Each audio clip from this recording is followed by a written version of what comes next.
For most people, a home is far more than walls and a roof. It is the place where memories are made, families grow, and years of effort quietly build into something substantial.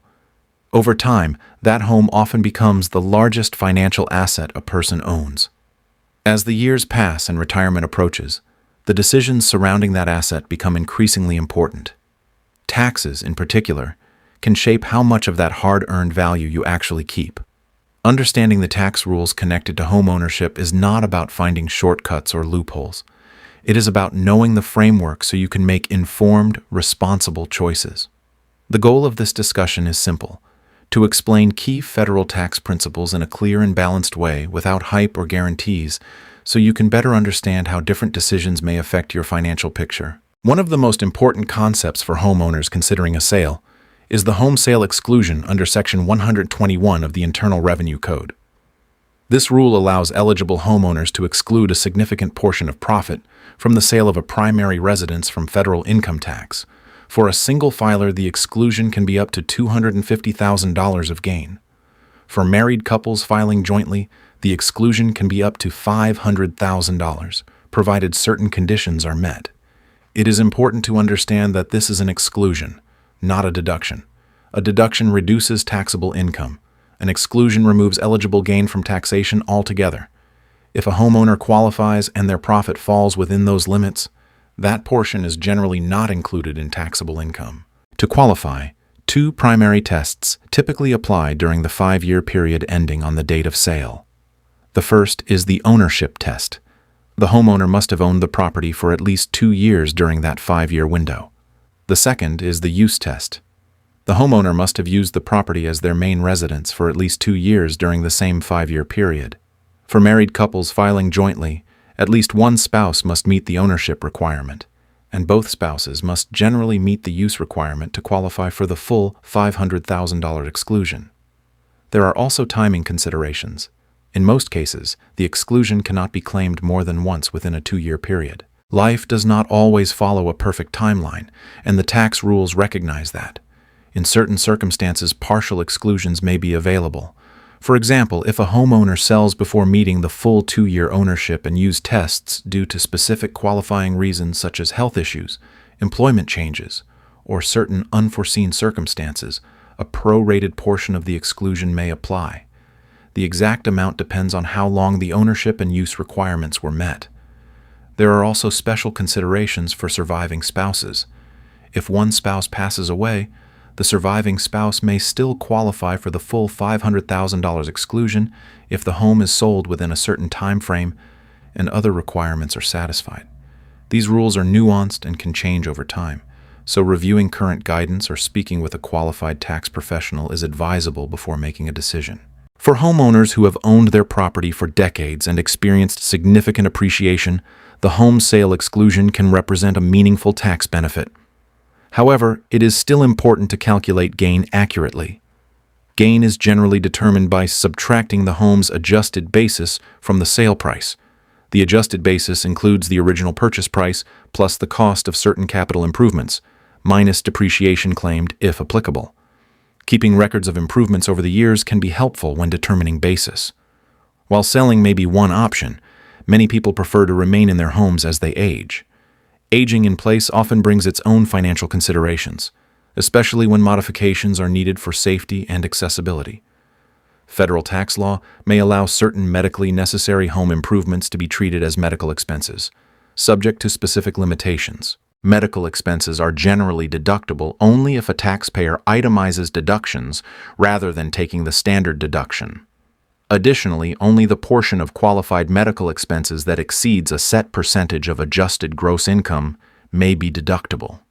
This threshold has historically been 7.5% of adjusted gross income for many taxpayers, but individuals should verify the current percentage applicable to their tax year. Certain home modifications made primarily for medical care can qualify as medical expenses. Examples may include installing ramps, widening doorways, lowering cabinets, adding grab bars, or modifying bathrooms to improve accessibility. If the improvement does not increase the value of the home, the full cost may generally qualify as a medical expense, subject to the income threshold. If the improvement does increase the value of the home, only the portion of the cost that exceeds the increase in value is typically treated as a medical expense. For example, if a homeowner spends $20,000 on a medically necessary modification and the home's value increases by $12,000, as a result, the potentially deductible portion would generally be $8,000, again subject to the overall medical expense threshold. Documentation is essential in these situations. Written recommendations from healthcare providers, receipts, contractor invoices, and property appraisals may all play a role in substantiating a deduction if questioned. Because tax outcomes depend on individual circumstances, careful record-keeping and professional guidance can help ensure compliance with applicable rules. Another topic that often arises in later years is the reverse mortgage. A reverse mortgage is a type of loan available to certain older homeowners that allows them to convert part of their home equity into cash. The borrower typically does not make monthly mortgage payments. Instead, the loan balance increases over time, and repayment is generally triggered when the homeowner sells the home, moves out permanently, or passes away. A common question is whether the funds received from a reverse mortgage are considered taxable income.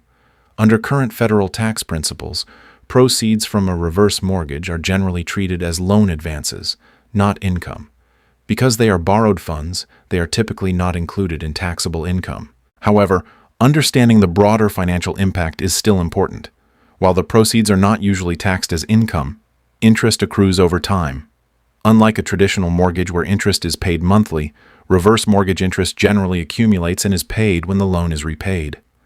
The deductibility of that interest depends on several factors. Under federal tax law, mortgage interest may be deductible only if the loan qualifies as acquisition indebtedness and the taxpayer itemizes deductions. Additionally, interest is typically deductible only when it is actually paid. With a reverse mortgage, that payment often occurs in a lump sum at the end of the loan term. Furthermore, interest may be deductible only if the loan proceeds were used to buy, build, or substantially improve the residence securing the loan. If the funds were used for other purposes such as general living expenses, medical costs, or travel, the interest may not qualify for a deduction. Because these rules can be complex and subject to change, homeowners considering a reverse mortgage should carefully review both financial and tax implications with qualified advisors. Tax planning for homeowners does not exist in isolation. It connects with broader changes in tax law. Over time, Congress may modify standard deductions, credits, and income thresholds that affect older taxpayers. For example, there are already additional standard deductions available for individuals who are age 65 or older, which reduce taxable income without requiring itemization. From time to time, policymakers propose or enact additional measures aimed at providing tax relief to older Americans. These may include adjustments to deduction amounts, changes to income thresholds for taxation of Social Security benefits, or other targeted provisions. The specific details of any law depend on legislation actually passed and signed into law. Therefore, it is important not to assume the existence of a new deduction or benefit unless it has been formally enacted. If a new deduction were introduced for seniors, its impact would depend on its structure. An additional standard deduction, for instance, would reduce taxable income directly. For some taxpayers, that reduction could lower their overall tax liability. For others, it might reduce or eliminate taxation of certain benefits. The precise effect would vary based on total income, filing status, and other factors. Social Security benefits themselves may be partially taxable depending on a taxpayer's combined income. Combined income generally includes adjusted gross income, non-taxable interest, and a portion of Social Security benefits. When combined income exceeds certain thresholds, a percentage of Social Security benefits may become taxable. Changes in deductions or income levels can influence this calculation, but each individual situation is unique. When evaluating any tax strategy related to a home, it is helpful to step back and see how the pieces connect. Selling a home may trigger capital gain considerations but could also free up liquidity.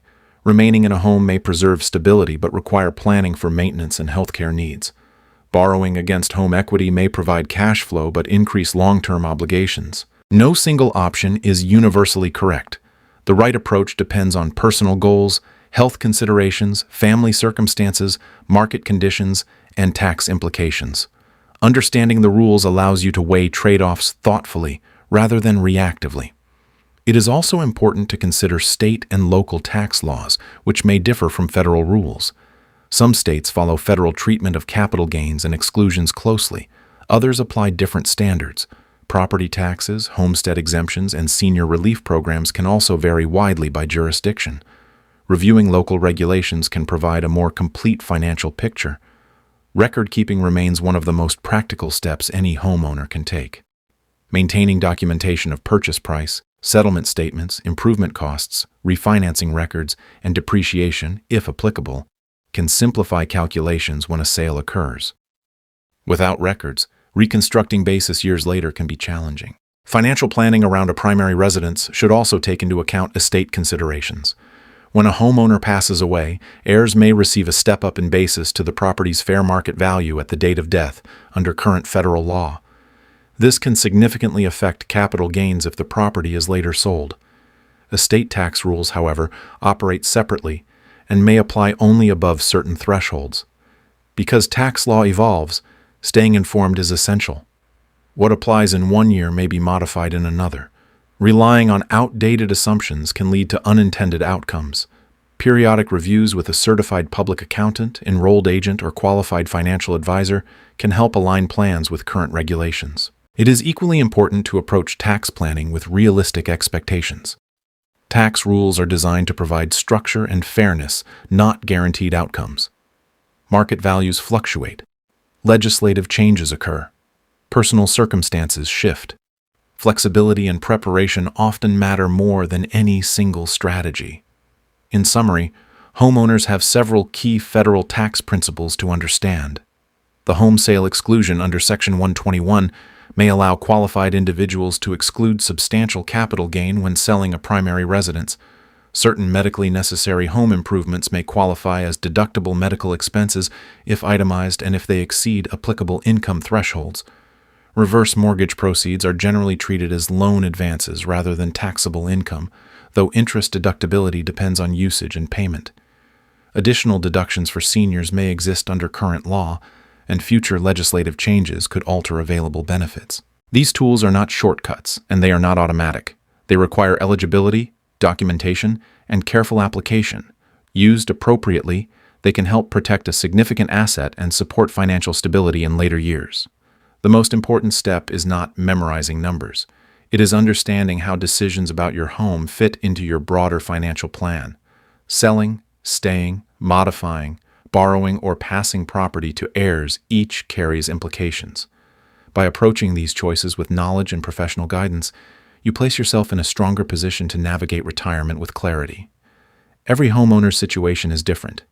Income levels vary. Health needs differ. Family goals are personal. The information discussed here is general in nature and intended for educational purposes only. Before making major financial decisions, consider consulting qualified professionals who can review your specific circumstances. A home represents years of work, saving, and commitment. With thoughtful planning and a clear understanding of applicable tax principles, it can remain not only a place of comfort, but also a stable foundation within a broader financial strategy.